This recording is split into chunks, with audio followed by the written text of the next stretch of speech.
तो hello guys, स्वागत है आपका हमारी एक और नई वीडियो में। तो आज हम आ चुके हैं डैडी फ्रॉम हेल का एपिसोड 2 लेकर। तो बिना किसी तरीके स्टार्ट करते हैं आज का वीडियो। लेकिन उससे पहले अगर आपने एपिसोड 1 नहीं देखा है तो पहले उसे जाकर देखें। तो पिछले एपिसोड में हमने देखा था कुछ लोग जबरदस्ती चूफेंग के घर में घुस आते हैं और उसे घर बेचने के लिए जबरदस्ती करने लगते हैं, लेकिन चूफेंग उनका कॉन्ट्रैक्ट पेपर फाड़ देता है और अब कहानी अब से स्टार्ट होती है। तो गुंडे लोग चूफेंग को उल्टा सीधा बोल रहे थे। गुस्सा होकर चूफेंग एक लाल बॉल जैसी चीज फेंकता है जो कि उनके मुंह पे जाकर चिपक जाती है। मिस फू ये देखकर सौ खड़ेगी थी, आखिर ये हो क्या रहा है। चूफेंग मेंग से पूछता है, मेंग क्या ये तुम्हें पसंद आया? मेंग कहती है, हाँ डैड ये मुझे बहुत पसंद आया। चूफेंग कहता है, ऐसी बातें तो नहीं, आंखें बंद करो, मैं तुम्हें कुछ गोरिल्लास दिखाता हूँ। मेंग अपनी आंखें बंद कर लेती है। फिर चूफेंग उन पर अपना ग्रेविटी मैजिक डाल देता है जिससे कि वो जमीन पर धूल चाट रहे थे। उस गुंडों के लीडर को भी कुछ भी समझ में नहीं आ रहा था। और अब 1 मिनट बाद हम देखते हैं मेंग कहती है, पापा क्या मैं आंखें खोल सकती हूँ? चूफेंग इसके लिए हाँ कर देता है और जब मेंग अपनी आंखें खोलती है वो दिखती है उन्हीं लोगों को जिनके मुंह सूजे हुए थे। ऐसा लग रहा था कि उन्हें बहुत ज्यादा मार पड़ी है। उन्हें देखकर मेंग चूफेंग से कहती है, पापा ये ब्लीडिंग क्यों कर रहे हैं? चूफेंग बहाने बनाते हुए कहता है, अरे बेटा ये ब्लीडिंग नहीं है, ये मेकअप है। ये सब देखकर तो मिस फू ने अपना हाथ सर पे रख लिया था और अब इसके बाद चूफेंग ने उसे धक्के मारते हुए घर से बाहर निकाल दिया था और सभी लोग फिर से खाना खाने के लिए वापस आ चुके थे, लेकिन कोई भी कुछ नहीं कह रहा था। तभी मिस फू डांटते हुए कहती है, तुम्हें किसी बच्चे के सामने ऐसा नहीं करना चाहिए। चूफेंग भी लापरवाही से हाँ कर देता है। इसके बाद सीन शिफ्ट होता है। हम इस बंदे को देखते हैं जो कि एक रियल एस्टेट बॉस है और इसका नाम है लिंतियान। लिंतियान के सामने वही गुंडों का बॉस खड़ा था। लिंतियान उससे कहता है, तुम कुछ रहे, तुम कितने सारे लोग थे लेकिन फिर भी तुम सिर्फ एक लड़के से पिट कर आ गए। ये सुनकर गुंडों का बॉस कहता है, बॉस वो बहुत ज्यादा पावरफुल है और वो मैजिक भी यूज कर सकता है, हम उसके अपोनेंट नहीं है। लिंतियान कहता है, बकवास बंद करो, कोई ऐसा जो कि मैजिक जानता है वो ऐसी प्लेस पर क्यों ही रहेगा? तुम्हें लगता है वो एक असली कल्टीवेटर है? इसी के साथ गुंडों का बॉस लिंतियान को कॉफी उठाकर देता है और कहता है, अरे बॉस चिंता करने की कोई बात नहीं, मैं उसे संभाल लूंगा। ये सुनकर लिंतियान कहता है, हाँ तो तुम जानते हो कि अपनी इमेज कैसे फिर से वापस लानी है और तुमने कहा था कि वो मैजिक यूज कर सकता है, तो किसी ऐसे को ढूंढो जो कि मैजिक यूज कर सकता हो और फिर उससे डील करो। तभी दरवाजे से एक लड़की आती है जो कि कहती है, बॉस मिस्टर चैन यहाँ पर आ चुके हैं। मिस्टर चैन का नाम सुनते लिंतियान खुश हो जाता है और उन्हें जल्दी से यहाँ पर आने के लिए कहता है और ये मिस्टर चैन एक ट्रू कल्टीवेटर है। और अब उन दोनों के बैठने के बाद मास्टर चैन कहता है, चीफ लिन मैंने सब कुछ सुन लिया है, ये मेरे लिए बहुत ज्यादा आसान होगा, चिंता मत करो, मैं सब कुछ संभाल लूंगा। ये सब सुनकर वो गुंडों का लीडर कहता है, मास्टर चैन वो बंदा बहुत ज्यादा पावरफुल है और इसे अंडर एस्टिमेट नहीं किया जा सकता। मास्टर चैन कमांडर कहता है, हाँ वो जरूर पावरफुल होगा लेकिन सिर्फ थोड़ा सा ही, इसके अलावा वो सिर्फ तुम्हारी तरह ही एक नॉर्मल आदमी है। इसके बाद मास्टर चैन अपनी ताकत दिखाता है जिसकी वजह से उसके पीछे एक एनिमल मॉन्स्टर अपीयर हो गया था और इस चीज को देखकर गुंडों का लीडर बहुत ही ज्यादा डर गया था। मास्टर चैन कहता है, ये एक एनिमल की स्पिरिट है और मुझे पूरा यकीन है कि वो इसके सामने बिल्कुल भी नहीं टिक पाएगा। ये सुनकर गुंडों का लीडर मास्टर चैन की बहुत ही ज्यादा तारीफ करने लगता है और अब वो इन्हें यहाँ से जाने के लिए कहता है। और अब सीन शिफ्ट होता है। मिस फू और चूफेंग मेंग को उसके कमरे में आकर सुला देते हैं। फिर मिस फू चूफेंग से कहती है, मेरे पास बच्चों के कुछ कपड़े और कंबल रखे हुए हैं, तो मेरे साथ चलो और उन्हें मेंग के लिए ले आओ। और अब इसके बाद दोनों ही मिस फू के घर में आ चुके थे, लेकिन तभी चूफेंग को कुछ अजीब ही महसूस हो रहा था। उसको कुछ घोस्टली एयर महसूस हो रही थी। चूफेंग को पता चल जाता है कि ये तो उसी के घर से आ रही है। इसके बाद हम उसी मास्टर चैन के घोस्ट को देखते हैं जो कि मेंग के साथ कुछ करने ही वाला था, लेकिन तभी चूफेंग दीवार तोड़कर वहाँ पर आ जाता है और कहता है, तुम कौन हो और तुम यहाँ पर क्या कर रहे हो? मेरी बेटी से दूर हट जाओ। लेकिन घोस्ट उसे से उल्टा पूछता है, तुम कौन हो और तुम्हारे पास इतनी पावरफुल स्पेशल फोर्स क्यों है? चूफेंग फिर उसे धमकी देता है, मेरी बेटी से दूर हट जाओ, लेकिन वो घोस्ट मानता ही नहीं है। इस वजह से चूफेंग अपनी एक स्नेक स्पिरिट भेजता है जो कि उसे चारों ओर से जकड़ लेती है। वो एनिमल घोस्ट शॉक होते हुए कहता है, अगर ऐसा कैसे हो सकता है? एक नॉर्मल आदमी के पास इतनी ताकतवर स्नेक स्पिरिट कैसे हो सकती है? चूफेंग कहता है, पूरा अंडरवर्ल्ड भी मेरे सामने कुछ नहीं है और तुम जैसे स्पिरिट को मैं सिर्फ अपनी एक उंगली से हरा सकता हूँ। ये सुनकर वो घोस्ट स्पिरिट माफी मांगते हुए कहती है, मुझे मत मारो, ये सब मैं अपनी मर्जी से नहीं कर रहा, मुझे किसी ने ऑर्डर दिया था ये करने के लिए। चूफेंग उसका नाम पूछता है और वो घोस्ट लिंतियान के बारे में सब कुछ बता देता है। ये सब बताने के बाद वो घोस्ट चूफेंग से कहता है, मैंने तुम्हें सब कुछ बता दिया, कहते हो आप मुझे जाने दोगे? चूफेंग कहता है, ठीक है, और वो उसी के साथ उसे खत्म कर देता है। इसके बाद मिस फू वहाँ पर आती है और कहती है, क्या हुआ, तुम अचानक वहाँ से भागकर क्यों आ गए? चूफेंग कहता है, अरे नहीं कुछ भी नहीं हुआ। लेकिन तभी मिस फू कहती है, अरे वो चीज क्या है? चूफेंग तभी देखता है तो वही घोस्ट जिसका कि थोड़ा सा हिस्सा बच गया था मेंग की तरफ भागते हुए जा रहा था, लेकिन चूफेंग उसे बिल्कुल भी नहीं रोक पाता और वो मेंग की बॉडी में घुस जाता है। मिस फू चूफेंग से पूछती है, आखिर वो चीज क्या है और वो मेंग की बॉडी में क्यों घुस गई? लेकिन चूफेंग कुछ भी नहीं कहता। तभी मेंग की बॉडी हवा में उड़ने लगती है। ये देखकर तो मिस फू सौ कर गई थी। फिर मेंग के अंदर का भूत कहता है, तुम मुझे नहीं मार सकते लेकिन मैं तुम्हें मार सकता हूँ, और इसी के साथ वो चूफेंग पर एक अटैक कर देता है। लेकिन चूफेंग उसे अपने नंगे हाथों से ही रोक लेता है, लेकिन उसके हाथों से खून निकल रहा था। इसके बाद चूफेंग गुस्से में कहता है, मेरी बेटी की बॉडी से बाहर आओ अभी।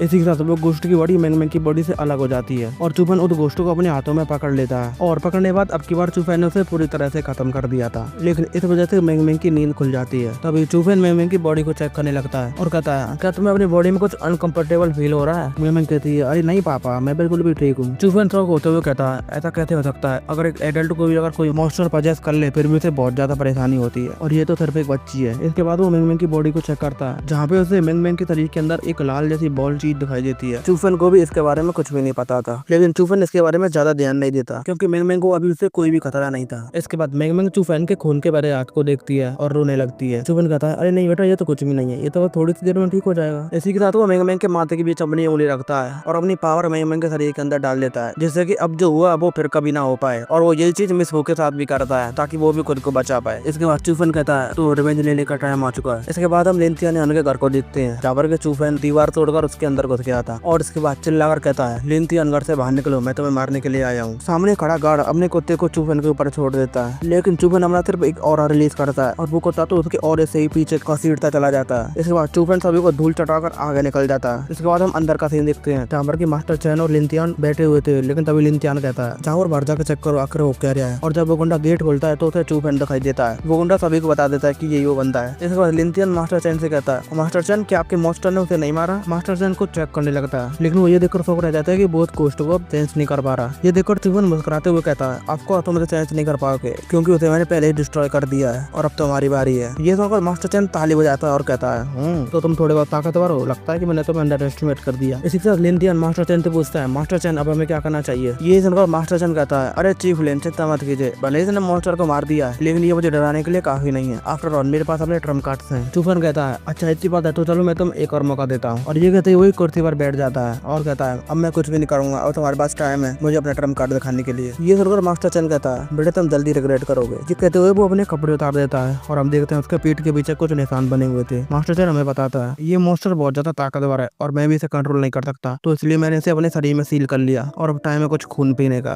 और ये कहते ही वो अपनी सील खोल देता है और वहाँ से एक ताकतवर मॉन्स्टर निकलता है, लेकिन चूफेन तो आराम से बैठा हुआ था। इन दोनों का तो इस मॉन्स्टर को देखकर मुंह फटा रह गया था। मास्टर चैन उस मॉन्स्टर से कहता है, मैं एक छोटी सी मुसीबत में हूँ और मैं सिर्फ तुम पर ही विश्वास कर सकता हूँ, और वो उसे सब कुछ बता देता है। ये सुनकर वो मॉन्स्टर कहता है, ये बच्चा तुम इससे डर रहे हो और तुमने इस पिद्दी को हराने के लिए मुझे बुलाया है? मास्टर चैन कहता है, उसे अंडर एस्टिमेट मत करो, वो मेरे एक मॉन्स्टर को पहले ही मार चुका है। इसी के साथ चूफेन कहता है, क्या तुम्हारी बातें खत्म हो गई? मैं यहाँ पर बैठ कर बोर हो चुका हूँ और तुमने लड़ने के लिए इस कमजोर से मॉन्स्टर को बुलाया है। कमजोर शब्द सुनकर वो मॉन्स्टर गुस्सा हो जाता है और चूफेन पर अटैक करने के लिए चला जाता है, लेकिन इस वजह से उसी के हाथ में चोट लग गई थी। ये देखकर तो उनके मुंह ही फटे रह गए थे। इसके बाद चूफेन चलकर आता है और उस मॉन्स्टर के सिर पर अपना पैर रखता है और कहता है, ये सब देखकर तो मास्टर चैन को विश्वास ही नहीं हो रहा था, आखिर उसका सबसे ताकतवर मॉन्स्टर इतनी जल्दी कैसे हार गया। ये देखकर चूफेन कहता है, यहाँ तक कि अंडरवर्ल्ड का किंग ऑफ मॉन्स्टर भी मेरे सामने कुछ भी नहीं है और ये तुम्हारा मॉन्स्टर तो उनके सामने पानी कम चाया है। ये कहने के बाद चूफेन उस मॉन्स्टर को एक लात मारता है, जिससे कि वो दोनों दीवार पर टकरा जाते हैं, लेकिन वो मॉन्स्टर अभी भी हार नहीं मानना चाहता था। वो एक और अटैक रेडी करता है और कहता है, ये एक स्पिरिचुअल बुलेट है जो कि 10,000 टन के बराबर है और मैं देखूंगा तो वैसे कैसे डील कर पाओगे। लेकिन चूफेन ने तो उस बॉल को अपने नंगे हाथों से ही नष्ट कर दिया था। ये करने के बाद चूफेन कहता है, तो अब खेलना बहुत हुआ, अब इस सब को खत्म करते हैं। ये देखकर वो मॉन्स्टर फिर से मास्टर चैन के शरीर के अंदर घुस जाता है, लेकिन अब की बार मास्टर चैन के साथ कुछ अजीब ही होने लगा था। ये देखकर लिनथियान डर गया था। फिर चूफेन कहता है, कोई फायदा नहीं, ये पहले ही मर चुका है क्योंकि इस मॉन्स्टर ने इसके शरीर को फोर्सफुली पजेस्ट किया था और अब तो हमारी बारी है। ये चलकर वो गुंडों को लेकर माफी के भीख मांगने लगता है और कहता है, मुझे माफ कर दीजिए, मुझे माफ कर दीजिए, मैं तो सिर्फ एक सर्वेंट हूँ, मुझे जो कहा गया था मैं तो सिर्फ वही कर रहा था। लेकिन चूफेन किसी को नहीं छोड़ता और उसे एक लात मारता है, जैसे कि वो दीवार तोड़कर घिसता हुआ जाता है। इसके बाद चूफेन लिनथियान से कहता है, क्या तुम्हें पता है मेरी बेटी लगभग मरने ही वाली थी तुम्हारे उस मॉन्स्टर की वजह से, तो इसलिए मैं तुम्हें जीने का कोई एक मौका भी नहीं दूंगा। ये सुनकर लिनथियान घबराते हुए कहता है, तुम मुझे नहीं मार सकते, आज की सोसाइटी में लोगों को मारना तुम्हारे लिए परेशानी खड़ी कर सकता है। ये सुनकर चूफेन कहता है, किसने कहा कि मैं तुम्हें डायरेक्टली मारने वाला हूँ? इसी के साथ वो उसके शरीर में एक फायर भेजता है जो कि उसके शरीर में पूरी तरह से घुस जाती है। इसी के साथ चूफेन हमें बताता है, ये एक डेमन फिल्म है जो कि तुम्हारे हार्ट को धीरे धीरे जलाएगी और कुछ मिनट के बाद तुम बोल भी नहीं पाओगे और कुछ दिनों में मारे जाओगे, फिर कोई भी नहीं ढूंढ पाएगा कि मैंने तुम्हें मारा है। ये सब सुनने के साथ लिनथियान भीख मांगने लगता है, प्लीज मुझे छोड़ दो, प्लीज मुझे छोड़ दो। लेकिन चूफेन वहां से जाते हुए कहता है, जब तुमने मेरी बेटी को मारने का सोचा था तुम तभी मर चुके थे।